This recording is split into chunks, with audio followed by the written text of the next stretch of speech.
मित्रों ने बहुत से प्रश्न भेजे हैं।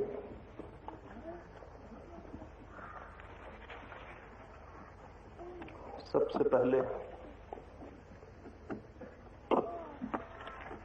एक मित्र ने आज सुबह सलाह दी है कि मैं सभी प्रश्नों के उत्तर न दूं।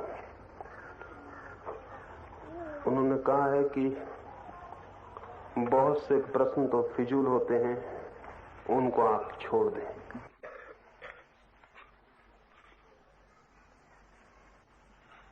मुझे उनकी बात सुन के एक घटना स्मरण हो आई। एक धर्म गुरु पहली बार ही चर्च में भाषण देने गया था। उसे डर था कि लोग कहीं कोई प्रश्न न पूछे, तो अपने एक मित्र को उसने 2 प्रश्न सिखा रखे थे। इसके पहले कि लोग पूछें, तुम मुझसे ये प्रश्न पूछ लेना, उत्तर मेरे तैयार है। जैसे ही उसका बोलना समाप्त हुआ, उसका मित्र खड़ा हुआ। उसने पहला प्रश्न पूछा। वो वही प्रश्न था जो कि बोलने वाले ने उसे सिखाया हुआ था। बोलने वाले के पास उत्तर भी तैयार था। उसने उत्तर दिया।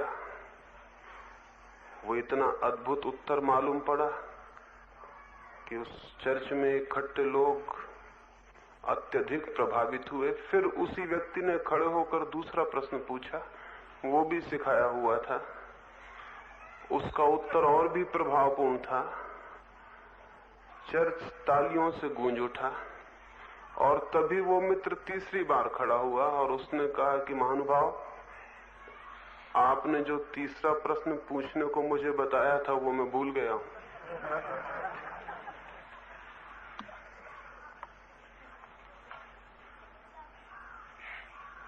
कोई यहां बंधे हुए प्रश्नों के न तो बंधे हुए प्रश्न हैं, न कोई बंधे हुए उत्तर हैं। फिर एक व्यक्ति जिस प्रश्न को पूछने योग्य समझता है, वो प्रश्न चाहे कितना ही व्यर्थ क्यों ना हो, मेरे मन में उस प्रश्न का आदर है। एक मनुष्य ने भी उसे पूछने योग्य समझा, इस कारण मेरे लिए तो उस प्रश्न में आदर हो जाता है। एक भी मनुष्य पृथ्वी पर उसे पूछने योग्य मानता है, यही बात काफी है कि मैं उस प्रश्न को आदर दूं। फिर प्रश्न महत्वपूर्ण होते हों या न होते हों, प्रश्न को पूछने वाला चित्त जब किसी प्रश्न को पूछता है तो उस चित्त की सूचना मिलती है।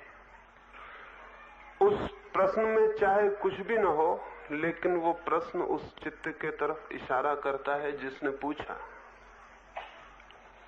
हो सकता है पूछने वाला ठीक से पूछ भी न पाया हो कि क्या पूछना चाहता था, लेकिन अगर हम समझ पूर्वक उसके प्रश्न को समझें तो उसकी उलझन को समझने में आसानी मिल सकती है।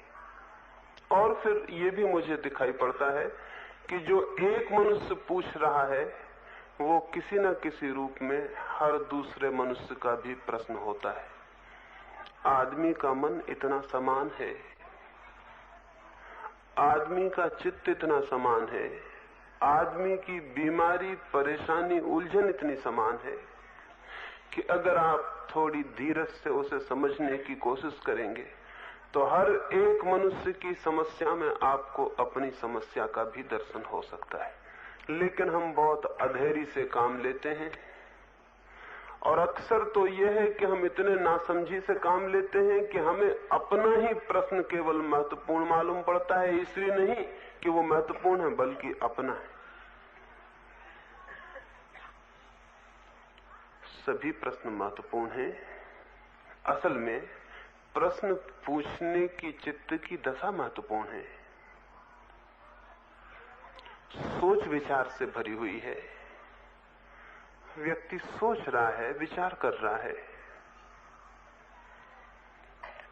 उसके सोच विचार में हमें सहयोगी होना है, इसलिए मैं उत्तर दे रहा हूं। इसलिए नहीं कि मेरे उत्तर आप स्वीकार कर लें। मैं केवल साथी होना चाहता हूं आपके चिंतन में। आपने एक प्रश्न पूछा है तो इसलिए उत्तर नहीं दे रहा हूं कि मेरा उत्तर ही आपका उत्तर हो जाना चाहिए, बल्कि केवल इसलिए कि मैं भी आपके चिंतन की प्रक्रिया में साथी और मित्र हो सकूं। आप सोच रहे हैं, मैं भी साथ दे सकूं। हो सकता है वो प्रश्न महत्वपूर्ण ना भी हो, लेकिन सोचने की प्रक्रिया शुरू हो जाए तो वो आपको महत्वपूर्ण प्रश्नों और महत्वपूर्ण उत्तरों पर ले जा सकती है। इसलिए प्रार्थना करूंगा, आपका प्रश्न हो या न हो, किसी का भी हो, उसे सहानुभूति से समझने की कोशिश करनी चाहिए।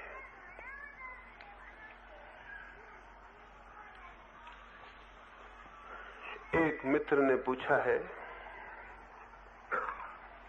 उन्होंने कहा है कि वे मुझे प्रेम से भरा हुआ व्यक्ति समझते हैं, लेकिन मैं किन्हीं बातों के विरोध में इतनी कड़वी, इतनी तीखी भाषा का उपयोग कर देता हूं, इससे उन्हें चोट पहुंच जाती है, दुख हो जाता है। तो उन्होंने चाहा है कि मैं ऐसी भाषा का उपयोग करूं जो किसी को चोट न पहुंचाए। थोड़ी कम कठोर भाषा में सत्यों के संबंध में कहूं, उनकी बात ठीक है, लेकिन मुझे तो ऐसा लगता है इतनी कठोर भाषा में कहे जाने पर भी मुश्किल से ही किसी के मन तक वो पहुंचती हो, और मधुर भाषा में कहे जाने पर शायद वो आपकी नींद में सुनाई भी ना पड़े।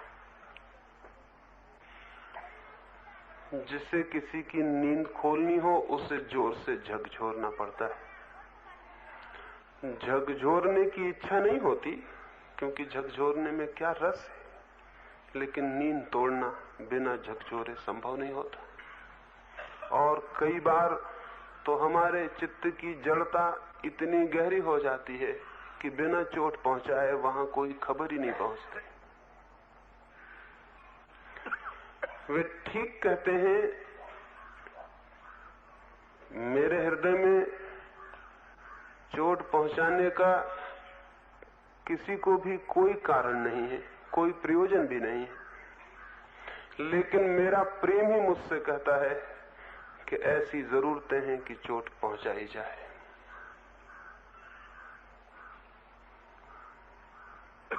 यूरोप के एक बहुत बड़े चिकित्सक केनेथ वाकर ने एक छोटी सी किताब लिखी है, और उस किताब को जॉर्ज गुरजीएफ को समर्पण किया है, और डेडिकेशन में, समर्पण में लिखा है, to the disturber of my sleep. George Gurdjieff को समर्पण किया है, लिखा है मेरी नींद को तोड़ देने वाले जॉर्ज गुरजीएफ को। किसी ने वाकर को पूछा कि नींद जब किसी ने तोड़ी होगी तो बड़ी चोट पहुंची होगी, तो उसने कहा, गुरजीएफ पर जितना क्रोध मुझे जीवन में आया था पहली बार, उतना किसी और पर नहीं आया। लेकिन वही आदमी मेरी नींद की तोड़ने वाला भी बन गया। और तब मैंने पीछे जाना कि उसने जो शॉक, उसने जो धक्का मुझे दिया था, वो कितना प्रेमपूर्ण था। अगर वो धक्का न देता तो शायद मैं जागता भी नहीं। ये उसकी दया थी कि उसने धक्का दिया, और अब मैं अत्यंत आदर से स्मरण करता हूं उसका कि उसने मेरी नींद तोड़ दी। कोई भी नींद तोड़ने वाले को कभी पसंद नहीं करता है। आप सो रहे हो गहरी नींद में और सुबह 4 बजे कोई आपको जगाने लगे तो मन को बड़ा गुस्सा आता है। मन शायद नींद पसंद करता है। तो आप अगर उस जगाने वाले को कहें कि इस तरह जगाएं कि मुझे धक्का ना लगे, मेरी नींद खराब ना हो, इस तरह जगाएं, तो वो कहेगा फिर जगाना भी नहीं हो सकता। आप ठीक कहते हैं, मेरे शब्द कुछ कठोर हो सकते हैं, लेकिन मेरी समझ में अभी वे इतने कठोर नहीं हैं जितने होने चाहिए। वे थोड़े और कठोर होने चाहिए, क्योंकि आदमी की नींद बहुत गहरी है, हजारों वर्ष की है। अगर चोट पहुंचे तो चिंतन शुरू होता है, विचार शुरू होता है, हम फिर से पुनर्विचार करने को तैयार होते हैं। इस देश में हजारों वर्ष से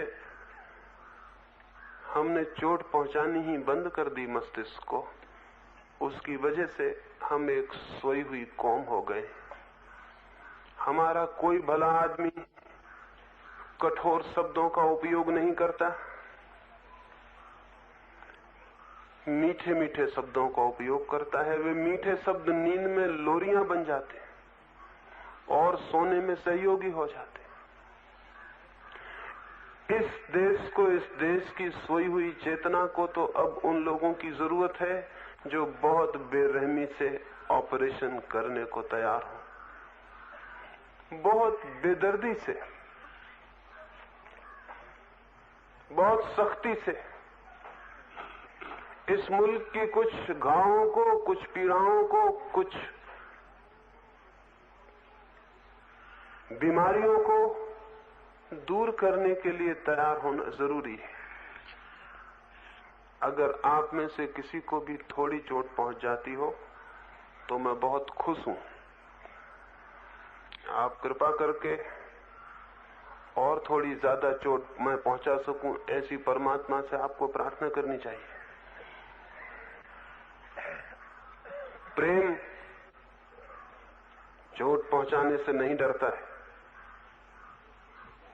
बल्कि प्रेम ही अकेला है जो चोट पहुंचाने की हिम्मत करता है। प्रेम ये देखता जरूर है कि चोट फायदा करेगी या नुकसान। चोट पहुंचाने से प्रेम कभी नहीं डरता है, लेकिन प्रेम ये जरूर देखता है कि चोट फायदा करेगी या नुकसान। अगर चोट न पहुंचाने से हानि होती हो तो प्रेम जरूर चोट पहुंचाता है, और उनका प्रेम कच्चा होगा जो चोट पहुंचाने से डर जाते हो।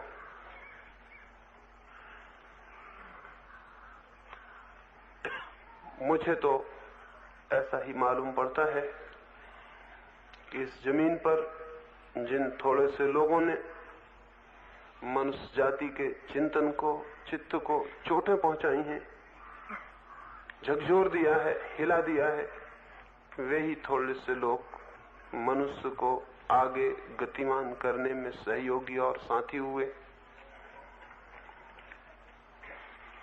धर्म कोई सांत्वना की बात नहीं है, धर्म एक क्रांति है, धर्म एक कंसोलेशन नहीं है, एक रेवोल्यूशन है। पर हम सारे लोग तो धर्म मंदिरों में सन्यासियों, साधुओं के पास सत्संग में सांत्वना पाने के लिए जाते हैं। वहां तो हम जाते हैं कि हमारी नींद और अच्छी तरह से आए, इसकी वे कोई दवा दे दें, हम संतोष से भर जाएं, इसकी कोशिश करें। लेकिन आपको पता नहीं है, सांत्वना, संतोष और कंसोलेशन जीवन की गति में सबसे बड़ी बाधाएं। जीवन में चाहिए एक क्रांति, चाहिए एक परिवर्तन, और परिवर्तन अनेक अवसरों पर कष्टपूर्ण होता है। प्रसव की पीड़ा झेलनी पड़ती है, बच्चा पैदा होता है तो पीड़ा झेलनी पड़ती है। जीवन बदलता है तो बहुत सी पीड़ा झेलनी पड़ती है, उसकी तैयारी होनी चाहिए। आपकी तैयारी जितनी बढ़ती जाएगी, मैं उतनी ज्यादा चोट पहुंचाने के लिए हमेशा उत्सुक रहूंगा। शायद धीरे धीरे आपको यह दिखाई पड़े कि चोटों ने आपको फायदा किया, आपको जगाया, आपको होश से भरा।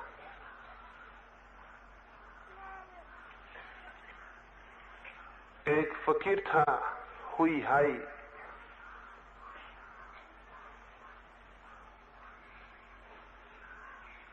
एक युवक उसके पास आया और उसने कहा, मैं सत्य को खोजने निकला हूं, और साथ में वो शास्त्रों की एक पोटली रखे हुए था। हुई ने उसकी पोटली छीन के आग में फेंक दी। वो युवक तो बहुत घबरा गया। उसने कहा, आप ये क्या करते हैं, मुझे बहुत चोट पहुंचाते। उसने कहा, सत्य को खोजना हो तो शास्त्रों को आग में झोंक देना जरूरी होता है, और मैं जितनी देर करूंगा उतनी ही देर सत्य तक पहुंचने में बाधा पड़ जाएगी। तो मैंने जल्दी की, और अगर शास्त्र को फेंकने से चोट लगती है, दिल डरता है, तो फिर सत्य की खोज छोड़ दो, शास्त्र को सिर पे रख के घूमते रहो। वो युवक डर गया था, चोट खा गया था। उसके आदृत शास्त्र को इस भांति फेंका जाना बहुत चोट की बात थी। उसने कहा, शास्त्र तो फेंकते हैं ठीक, लेकिन कम से कम मैं भगवान बुद्ध का स्मरण तो कर सकता हूं। उसके हुई ने कहा, जब भी भगवान बुद्ध का नाम मुंह में आ जाए, कुल्ला कर लेना, मुंह साफ कर लेना, मुंह गंदा हो जाता है। तो बहुत हैरान हो गया। मुंह साफ कर लेना, उसने कहा, मुंह गंदा हो जाता है। जब भी नाम आ जाए तो पहले मुंह साफ करना, फिर दूसरा काम करना। पीछे वर्षों बाद जब उस युवक को सत्य की अनुभूति हुई, तो उसने कहा,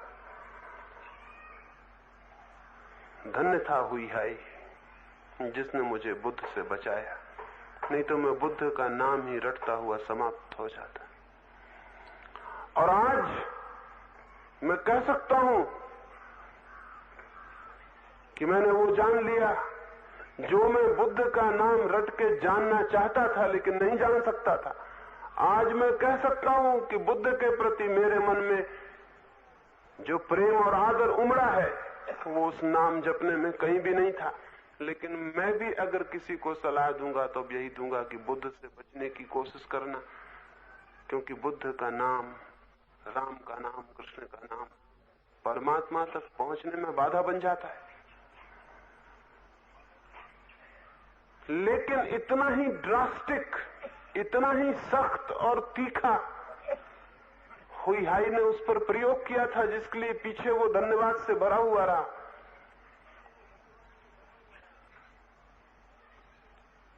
एक फकीर था, एक रात एक मंदिर में ठहरा हुआ था। सर्द रात थी। मंदिर में वो भीतर गया और बुद्ध की एक प्रतिमा लाकर, लकड़ी की प्रतिमा थी, उसने आग लगा ली और तापने लगा।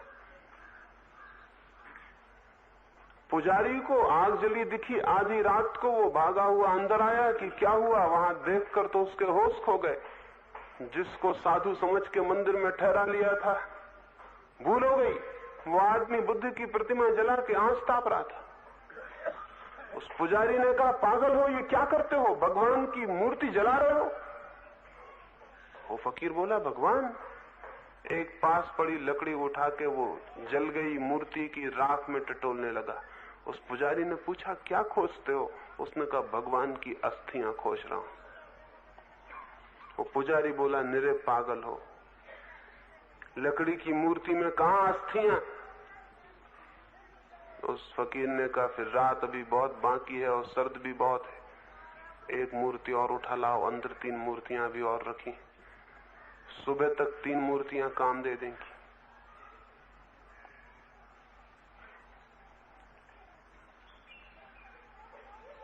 वो जो पुजारी था घबरा आया, लेकिन एक सत्य का उसे पहली दफे दर्शन हुआ। अगर लकड़ी की मूर्ति में अस्थियां नहीं होती ये पागलपन है, तो लकड़ी की मूर्ति में भगवान कहां हो सकते हैं? वो भी पागलपन है।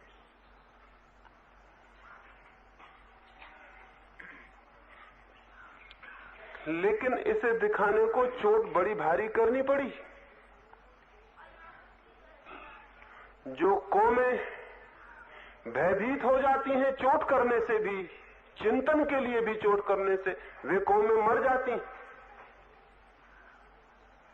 जो आदमी चिंतन के लिए भी भयभीत हो जाता है और नपी तुपी बातें करने लगता है घेरे के भीतर, मर्यादा में, उसके भीतर प्राणों की ऊर्जा ऊपर उठनी बंद हो जाती है। जिन्हें मार्ग तय करना है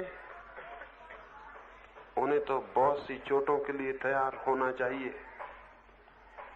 ये मन बहुत कमजोर है जो छोटी छोटी चोटों से इतना घबरा जाए, और हम छोटी छोटी बातों से इतने भयभीत हो जाते हैं जिसका कोई भी हिसाब नहीं, और पीछे छिपे प्रेम के भी दर्शन हमें नहीं हो पाते। क्या कोई ये कह सकता है कि जिसने ये मूर्ति जला दी भगवान बुद्ध की, यह आदमी कठोर था, यह आदमी प्रेमपूर्ण नहीं था? जो जानते हैं वो कहेंगे इस पुजारी के प्रति इससे बड़े प्रेम की और कोई अभिव्यक्ति नहीं हो सकती थी। इस पुजारी को जगाना जरूरी था कि तू जिसे पूज रहा है वो लकड़ी से ज्यादा नहीं है। अगर खोजना ही है उसे, जो जीवन है, जो जीवन चेतना का केंद्र है, तो मूर्तियों में उसे नहीं खोजा जा सकता। और जो उसे एक मूर्ति में खोजने बैठ जाता है वो उसके चारों तरफ जो अनेक रूपों में अभिव्यक्ति हो रही है उससे वंचित हो जाता है। नानक जाके मक्का में पैर करके सो गए थे पवित्र मंदिर के पत्थर की तरफ। बड़े कठोर रहे होंगे, प्रेम मन में जरा भी नहीं रहा होगा, नहीं तो क्या जरूरत थी, पैर और कहीं भी तो किए जा सकते थे। पवित्र पत्थर की तरफ पैर करके सोने की क्या जरूरत थी? पुजारी भागे हुए आए थे और उन्होंने कहा था ना समझ, पैर किए हुए पवित्र मंदिर की तरफ, हटाओ पैर यहां से। नानक ने कहा तुम ही मेरे पैर उस तरफ कर दो जहां परमात्मा न हो।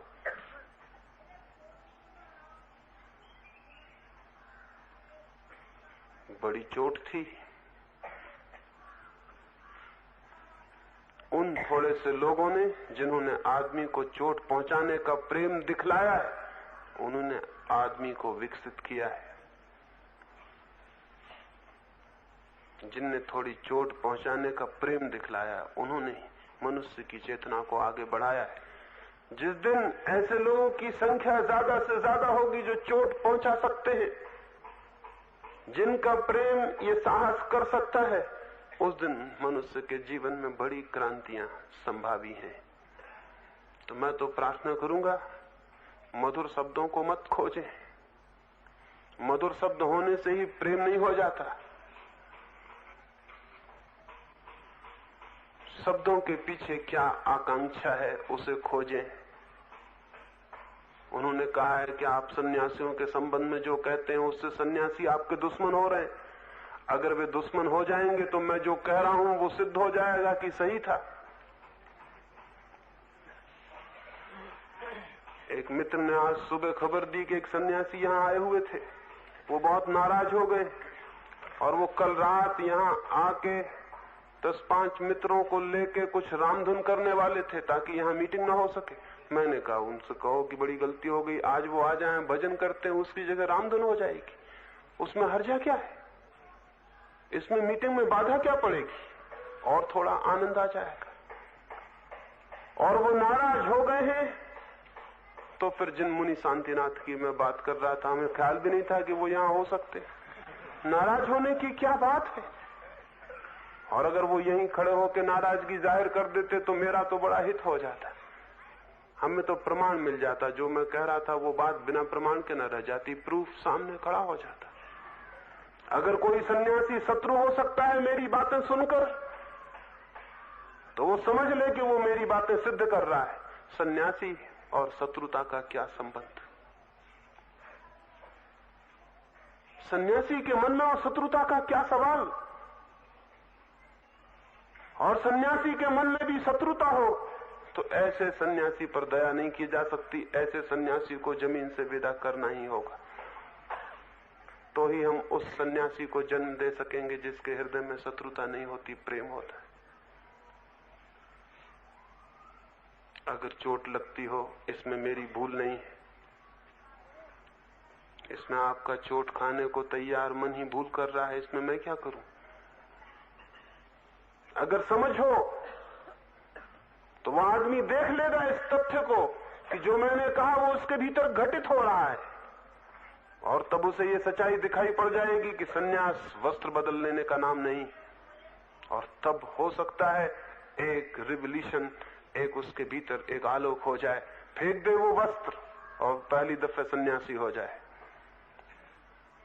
लेकिन अगर वो क्रोध से भर जाता है और गुस्से से और शत्रुता की बातें करने लगता है, और फिर भी इतने जोर से मैं कह रहा हूं और उसे दिखाई नहीं पड़ता कि ये क्या हो रहा है,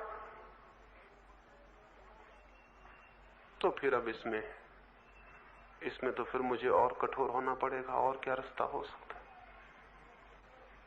और क्या रास्ता हो सकता है? मुझे और कठोर शब्दों के उपयोग करने पड़ेंगे। कठोर शब्दों से मुझे आनंद नहीं आता है, पीड़ा ही होती है ये देखकर कि कठोर शब्दों का उपयोग करना पड़ता है, लेकिन कोई और रास्ता नहीं है, कोई और उपाय नहीं है। और हम तो धीरे धीरे कठोर शब्दों के भी फिर आदी हो जाते हैं, फिर उनसे भी हम पर चोट नहीं होती। तो मैं तो चाहता हूं सन्यासी क्रुद्ध हो जाएं तो उन्हें अपने सन्यास की व्यर्थता दिखाई पड़ जाए, उन्हें ख्याल में आ जाए। अभी एक सभा में मैं बोल रहा था, मैंने कहा कि पंडित के पास ज्ञान नहीं होता। एक पंडित क्रोध में आ गए, मुझे पता भी नहीं था कि वहां पंडित भी मौजूद है। वे इतने क्रोध में आ गए और इतनी उल जलूल बातें कहने लगे, तो मैंने कहा कि देखिए जो मैं कहता था वो ये पंडित जी सिद्ध करने लगे। यही तो मैं कह रहा था कि पंडित के पास ज्ञान नहीं होता, उसके पास ज्ञान की आंखें नहीं होती। अगर ज्ञान होता तो ऐसी बात तो नहीं हो सकती थी। ये इतने जल्दी इतना क्रोध, इतना असंतुलन तो नहीं हो सकता। थोड़ी समझ होती तो ये ख्याल ही नहीं हो सकता था कि मैं पंडित हूं। ज्ञान होता तो ये ख्याल हो सकता था कि मैं पंडित हूं, ये अहंकार हो सकता था कि मैं जानने वाला हूं। जिन लोगों ने भी जाना है वे तो इतने विनम्र थे कि उन्होंने कहा हमसे ज्यादा अज्ञानी और कोई भी नहीं। सुकरात ने मरने के पहले कहा मैं तो परम अज्ञानी हूं। उसने कहा कि जब मैं युवा था तब मुझे भ्रम था कि मैं जानता हूं, फिर जैसे जैसे मेरी उम्र बढ़ी और अनुभव बढ़ा, जैसे जैसे मेरा ज्ञान बढ़ा तो मुझे दिखाई पड़ा कि ज्ञान कहां है मेरे पास। सब तो अज्ञान है, कुछ भी तो नहीं जानता, सब तो अननोन। और अब जब मैं बूढ़ा हो गया हूं तो मैं कह सकता हूं कि मुझ जैसा अज्ञानी और कोई भी नहीं। सुकरात अंतिम क्षणों में अगर ये कह सके कि मैं परम अज्ञानी हूं, तो फिर हमें सोचना पड़ेगा कि जिनको ये भ्रम होता हो कि मैं ज्ञानी हूं वो क्या होते होंगे। वो क्या होते होंगे जिनको ये ख्याल होता है कि मैं ज्ञानी हूं। वे अज्ञानी होते होंगे, क्योंकि ज्ञानियों को तो अज्ञान का बोध होता है कि हम कुछ भी नहीं जानते। क्या जानते हैं? राह पर पड़े हुए पत्थर को भी नहीं जानते और आकाश में बैठे परमात्मा को जानने का दावा करते। सामने घर के लगे वृक्ष के पत्ते और फूल को नहीं जानते, और वो जो सब तरफ अदृश्य है उसको जानने का दावा अहंकार और पागलपन के सिवाय और क्या होगा। तो मैंने उनसे निवेदन किया, आपको ये ख्याल है कि आप पंडित हैं, यही भूल हो गई। और इसी पंडित के लिए मैं कह रहा हूं कि इसके पास ज्ञान नहीं होता, क्योंकि जिसके पास ज्ञान होता है उसको पंडित होने का ख्याल नहीं होता। उसके तो सारे ख्याल गिर जाते हैं। वो तो इतना विनम्र हो जाता है कि उसे दिखाई पड़ता है मैं कुछ भी नहीं जानता हूं।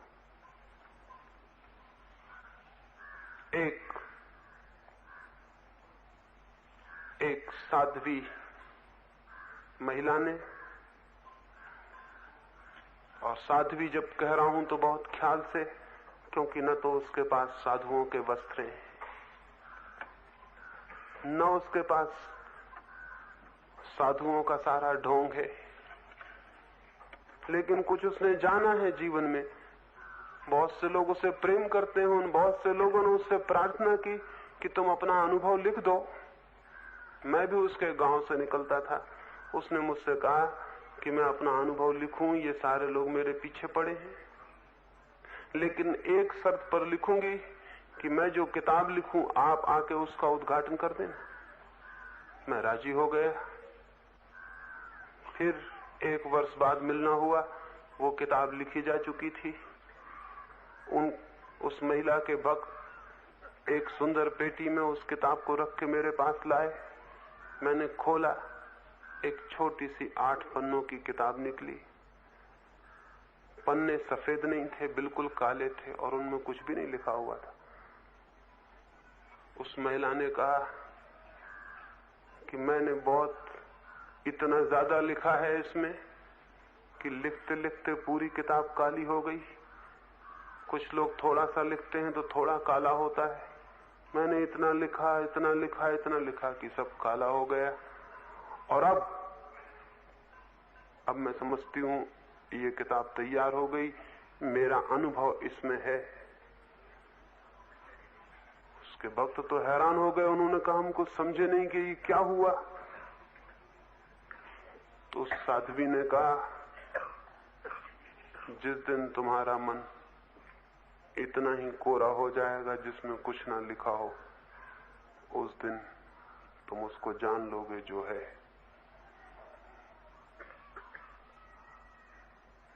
मैं तो खाली होकर भर गई।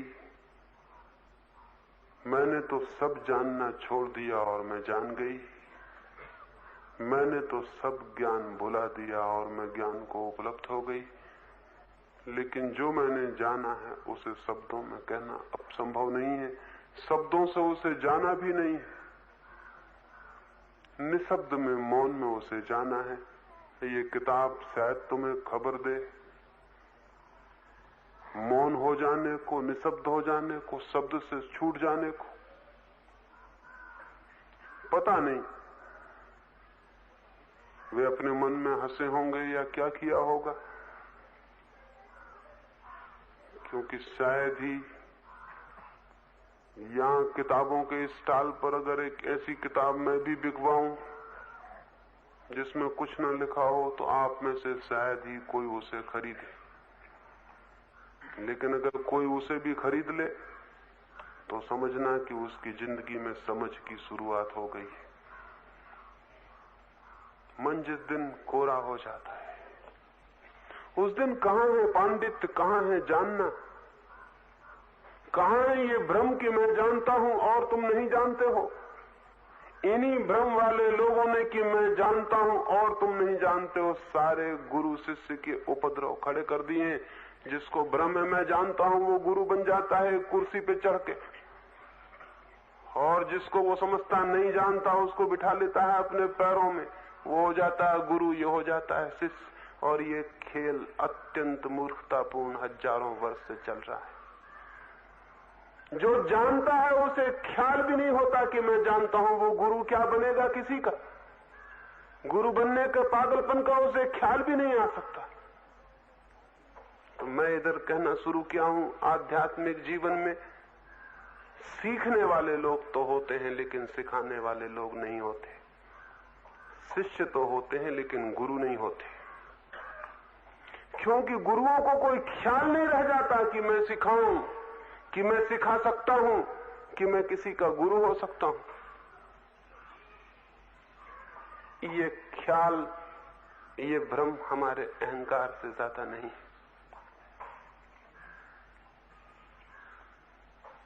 और अहंकार को चोट लगती है। जब अहंकार को गिराने का कोई उपाय चलता है तो चोट लगती है। मैं तो सारी जो बातें कर रहा हूं इसी ख्याल में कि किसी भांति ये अहंकार हमारा टूट जाए,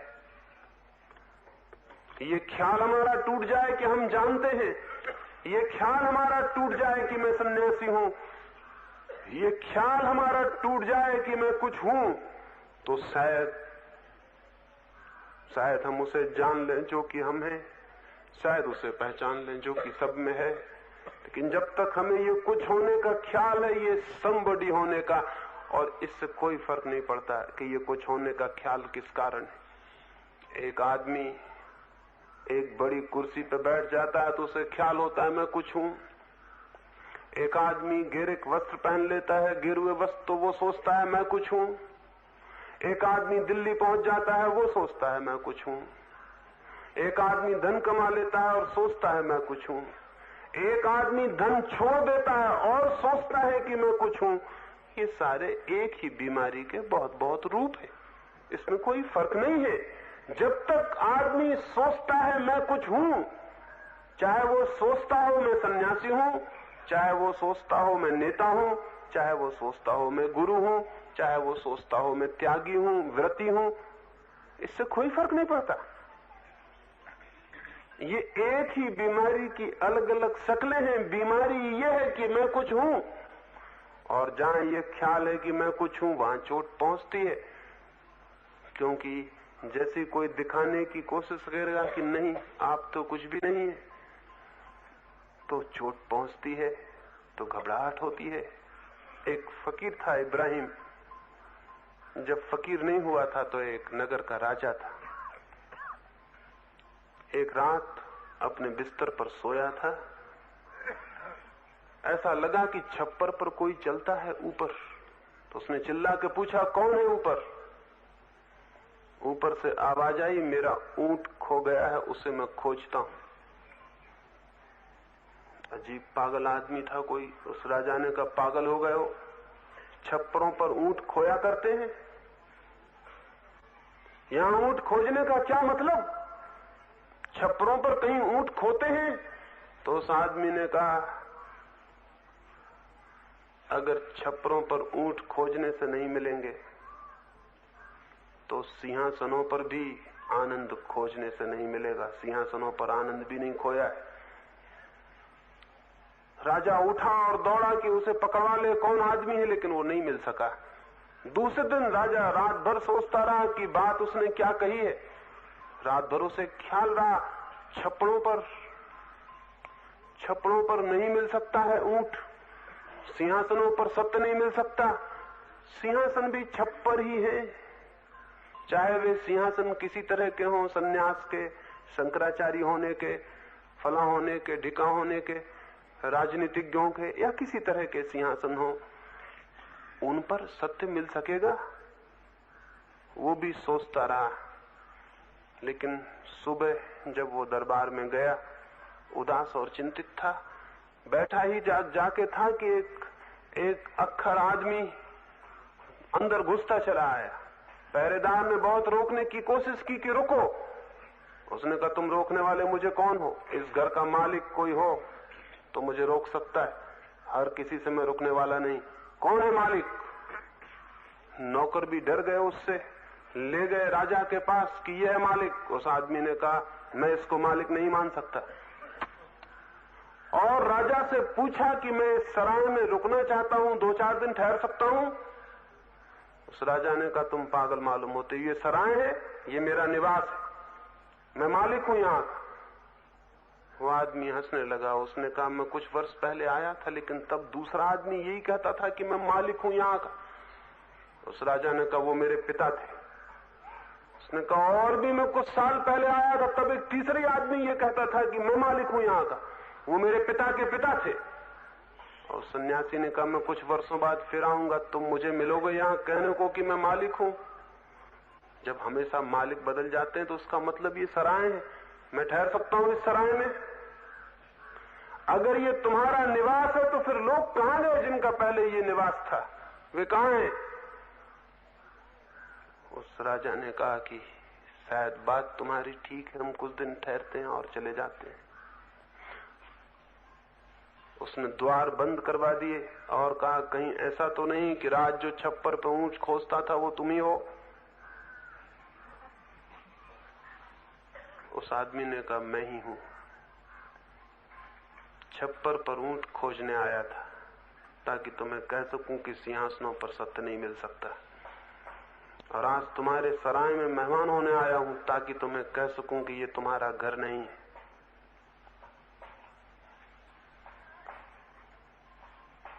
लेकिन ऐसा आदमी चोट बहुत पहुंचाता है। उस राजा के प्राण कब गए? बात तो सच थी, जिसको उसने अपना घर समझा था ये उसका घर था नहीं, लेकिन बड़ी चोट पहुंची। अपने घर में बैठे बैठे अचानक पता चल जाए कि आप धर्मशाला में बैठे हैं, चोट नहीं पहुंचेगी? अपनी तख्ती मख्ती लगाए बैठे थे घर के सामने, अचानक पता चला ये धर्मशाला है, चोट नहीं पहुंचेगी? लेकिन अगर वो धर्मशाला ही है तो मैं क्या करूं? मुझे कहनी पड़ेगा कि धर्मशाला है, आपको चाहे चोट पहुंचे और चाहे न पहुंचे, मेरी मजबूरी। अब अगर आप छप्पर पे ऊंट खोज रहे होंगे और मुझे कहना पड़े कि क्षमा करिए छप्परों पे ऊंट नहीं खोया करते, तो आप नाराज हो जाएंगे कि कठोर वचन बोलते हैं आप, कुछ ऐसी बात कहिए कि चोट ना लगे। तो मैं क्या कहूं? क्या मैं ये कहूं कि खोजते रहिए, मैं भी साथ देता हूं, ऊंट मिल जाएगा? मेरी भी मजबूरी है, आपकी भी मजबूरी मैं समझता हूं, लेकिन क्या करूं? आपकी मजबूरी को मान लूं या आप मेरी मजबूरी को मानते? मुझे कहनी पड़ेगा छप्परों पर ऊंट नहीं मिलते, सिंहासनों पर भी सत्य नहीं मिलता है, क्योंकि जो आदमी जितने ऊंचे सिंहासन पर बैठता चला जाता है उतना ही छोटा आदमी होता चला जाता है। जितना ऊंचा सिंहासन उतना छोटा आदमी। असल में छोटे आदमी के सिवाय ऊंचे सिंहासन पर कोई चढ़ना ही नहीं चाहता। वो छोटा आदमी ऊंची चीज पर खड़े होकर ये भ्रम पैदा करना चाहता है कि मैं छोटा नहीं हूं। छोटे छोटे बच्चे भी यही करते हैं, घरों में कुर्सी पे खड़े हो जाएंगे, ऊपर कहेंगे हम आपसे बड़े हैं। तो दिल्ली में जो बैठ जाते हैं और कहते हैं हम आपसे बड़े हैं, वो इन बच्चों से भिन्न है, क्योंकि आपकी बड़ी कुर्सी है, आप बड़े हो गए।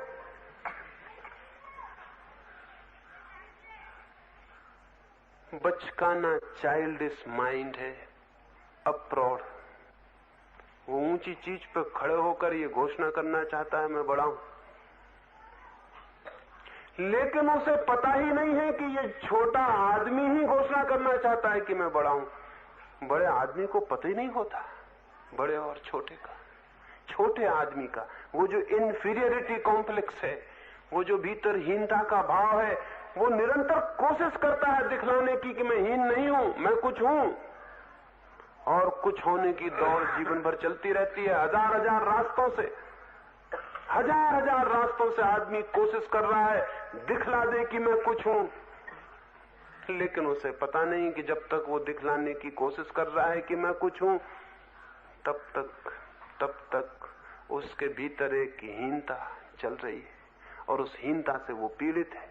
उस हीनता को बुलाने के लिए पहाड़ चढ़ रहा है, उस हीनता को बुलाने के लिए यात्राएं कर रहा है, छप्पड़ों पर चढ़ रहा है ताकि सारा गांव देख ले कि सबसे ऊंचा मैं हूं। और अगर इसको हम कह दें कि तुम पागल हो, जितने ऊंचे तुम चढ़ते हो उतने छोटे होने की तुम सूचना करते हो, तो ये नाराज हो जाएगा। अब इसको नाराज करें कि इसको चढ़ने दें, इसको जाने दें, ये जहां भी जाए एवरेस्ट की चोटी पे चढ़ने दें, या कि इसको कहें कि पागल मत हो जाओ। हीनता भीतर है तो उसे तुम पहाड़ों पे चढ़ के न मिटा पाओगे। हीनता भीतर है तो भीतर ही घुसना होगा, और हीनता वहां है तो उसे मिटाने के रास्ते हैं, लेकिन ऊपर चढ़ने से हीनता नहीं मिट जाती। ऊपर चढ़ने से हीनता नहीं मिटती, भीतर घुसने से हीनता मिट जाती है। हीनता इसीलिए है कि हम स्वयं को नहीं जानते। आत्म अज्ञान के कारण हीनता है, नहीं तो आपको पता चलेगा आप क्या हो, और आपको पता चलेगा और सब कौन है। दिखाई पड़ेगा एक ही प्राण, एक ही जीवन, एक ही महिमा, सब में व्याप्त है एक ही आलोक। फिर आप किससे ऊपर होना चाहोगे? आपके अतिरिक्त फिर कोई बचता नहीं, या आप भी नहीं बचते हैं। जो बच रहता है उसमें न आप होते हैं, न दूसरा होता है, न मैं होता है, न तू होता है। किससे ऊपर चढ़ेंगे, किससे नीचे उतरेंगे?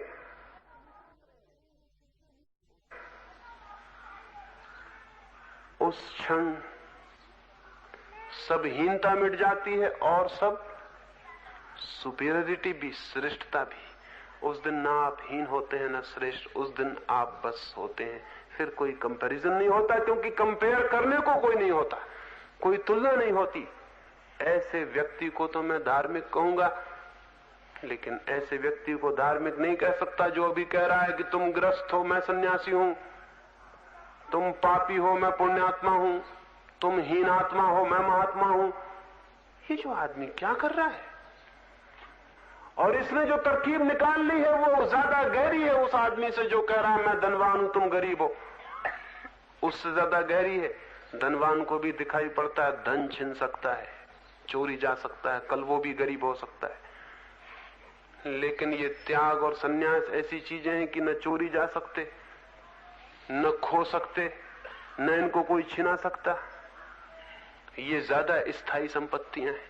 इसलिए जो लोग बहुत लोभी हैं वे तिजोरी छोड़ देते हैं और स्थायी तिजोरी की खोज में निकल जाते हैं। सन्यासी हो जाएं, परमात्मा को पकड़ लें, क्या करें क्या ना करें। वे ऐसी संपत्ति खोजते हैं जिसे कोई छीन ना सके। ये बहुत गहरी ग्रीड, ये बहुत गहरे लोभ से पैदा होने वाली वृत्ति है। इसको हम कहें या ना कहें। एक गांव में मैं था, मुझसे पहले एक सन्यासी बोले और उन्होंने कहा अगर आप लोभ छोड़ देंगे तो स्वर्ग उपलब्ध होगा। मैं उनके पीछे बोलता था। मैंने पूछा कि बड़ी अजीब बात आपने कही है कि अगर आप लोभ छोड़ दें तो स्वर्ग उपलब्ध होगा, और स्वर्ग उपलब्ध करने की जो कामना है वो लोभ नहीं है। तो यहां इन सुनने वालों में जितने लोभी होंगे बहुत ज्यादा, जो कम लोभी होंगे वो सोचेंगे छोड़ो स्वर्ग को, अपना लोभ ही ठीक है। जो जरा ज्यादा लोभी होंगे वो कहेंगे छोड़ो धन संपत्ति को, स्वर्ग को पा लेना ज्यादा उचित है। तो ऊपर से दिखाई पड़ेगा वो लोभ छोड़ रहे हैं। लोभ छोड़ नहीं रहे, वो लोभ के कारण ही, लोभ की वजह से ही धन संपत्ति छोड़ रहे हैं कि स्वर्ग उपलब्ध हो जाए। ये स्वर्ग का कामी लोभी चित्त है, मोक्ष का कामी भी लोभी चित्त है, परमात्मा को पाने की कोशिश में लगा हुआ भी लोभी चित्त है। इसको कहें या ना कहें।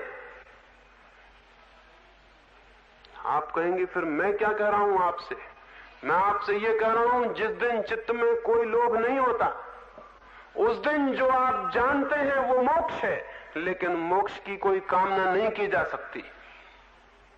मोक्ष को पाने के इरादे, योजनाएं, प्लानिंग नहीं बनाई जा सकती। जिस दिन आपका चित्त लोभ के बाहर होता है उस दिन जिसे आप जानते हैं वो परमात्मा है, लेकिन परमात्मा को पाने का लोभ नहीं किया जा सकता। परमात्मा को पाने के लिए हिसाब किताब नहीं लगाया जा सकता, और हिसाब किताब लगाए जा रहे हैं। कोई आदमी कह रहा है मैंने 100 उपवास किए, कोई कह रहा है मैंने 50 किए, कोई कह रहा है मैंने 40 किए।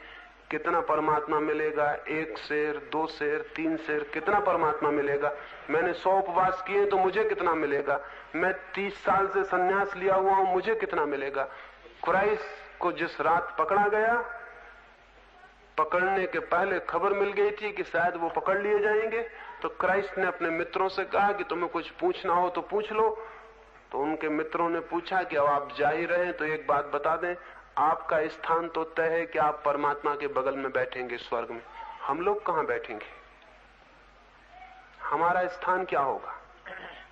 हमारी कुर्सियां कहां लगाई जाएंगी? हमने अपना सब घर द्वार छोड़ा, आपके पीछे दीवाने हुए। हमारी उपलब्धि क्या होगी? किंगडम ऑफ गॉड जो है वहां हम कहां होंगे? हमारी पोजीशंस क्या होंगी? वो सब स्पष्ट कर दें। अब ये लोग लोभी नहीं है, क्या है ये लोग? इनके चित्त में निर्लोभ का जन्म हुआ है। अगर ये कहें तो चोट पहुंचेगी कि हमारा सब संन्यास, हमारी पूजा प्रार्थना, हमारा मंदिर, हमारा दान दक्षिणा सब हमारे लोभ के रूपांतर हैं। और जब तक वो इस बात को नहीं देखेंगे तब तक हम लोभ से मुक्त नहीं हो सकते, क्योंकि हम इनको लोभ समझेंगे ही नहीं तो मुक्त होने का कोई सवाल नहीं। हमारी तीर्थ यात्रा, हमारा संन्यास, हमारा रिनंसिएशन सब हमारे लोभ के ही रूप है, हमारी ग्रीड के ही अलग अलग रास्ते हैं जो अपने को प्रकट करती है। इनसे धर्म का कोई संबंध नहीं है। इस बात को तो जितनी स्पष्टता से कहा जा सके उतना उचित है और उतना जरूरी है। तो हो सकता है मेरी बात में कुछ बात कठोर लगती हो, है कठोर, लगनी चाहिए, लेकिन मैं मजबूर हूं। आप मुझे छप्पर पर ऊंट खोजते दिखाई पड़ते हैं तो मुझे कहना पड़ेगा कि वहां ऊंट नहीं है, और आपका घर आपका निवास नहीं है, धर्मशाला है। कितनी ही बुरी लगे ये बात, मुझे कहना पड़ेगा कि आप भूल से जिसे निवास समझे हुए हैं वो निवास नहीं है, वो केवल सराय है, और जितने जल्दी आपको दिखाई पड़ जाए उतना उचित। एक और अंतिम प्रश्न और फिर हम विदा होंगे। फिर जो प्रश्न होंगे वो रात हम बात करेंगे। एक मित्र ने पूछा है कि श्रद्धा, आदर्श हम सभी छोड़ दें तो फिर हम कहां जाएंगे, फिर क्या होगा? श्रद्धा होते हुए, आदर्श होते हुए आप कहां चले गए हैं, क्या हो गया है? श्रद्धा भी है, आदर्श भी हैं, आप कहां चले गए हैं, क्या हो गया है? भटक रहे हैं और तो कहीं नहीं चले गए। मैं कोई विश्वास नहीं दिलाता कि आप कहां चले जाएंगे, हालांकि आपका लोभ चाहेगा कि पक्का आश्वासन होना चाहिए कि अगर हम श्रद्धा और आदर्श सब अलग कर दें तो हम कहां पहुंचेंगे, इसकी पक्की गारंटी होनी चाहिए। और नहीं तो हम छोड़ दें और पक्की गारंटी ना हो तो हम हानि में पड़ जाएं। इतना ही मैं निवेदन करता हूं कि अगर आदर्श और श्रद्धा इन सब से आपका छुटकारा हो जाए तो जो आप हैं उसे जानने में आप समर्थ हो जाएंगे। चाहे आपके भीतर नरक हो तो उस नरक को देखने में समर्थ हो जाएंगे। और जिस दिन आदमी जो है, जैसा है, वो जो फिक्चुअलिटी है, वो जो हमारी तथ्य स्थिति है, उसको जानने में जिस दिन समर्थ हो जाता है उसी दिन उसके जीवन में एक नई यात्रा शुरू हो जाती। क्यों? क्योंकि वहां कुछ ऐसे तथ्य हैं जिनको बदलना ही पड़ता है, और बदलना पड़ता है ये कहना शायद ठीक नहीं है, जिनको देखते से ही बदलाहट शुरू हो जाती है। फिर आप एक नए आदमी होना शुरू हो जाते हैं, एक बिल्कुल नए आदमी। हालत ऐसी है कि आपके सामने सड़क पर सांप लेटा हुआ है, लेकिन आप अपने सामने देख ही नहीं रहे। आप 10 मील दूर आकाश की तरफ देख रहे हैं, एक आदर्श की तरफ, और चले जा रहे हैं। आदर्श की तरफ देख रहे हैं और चले जा रहे हैं, और सांप नीचे पड़ा है जो आपकी जिंदगी को खा जाएगा। उसे आपके आदर्शों का कोई पता नहीं। मैं आपसे कह रहा हूं 10 मील दूर आकाश की तरफ न देखें, कदमों में नीचे सामने देखें जो आप हैं, जहां आप हैं।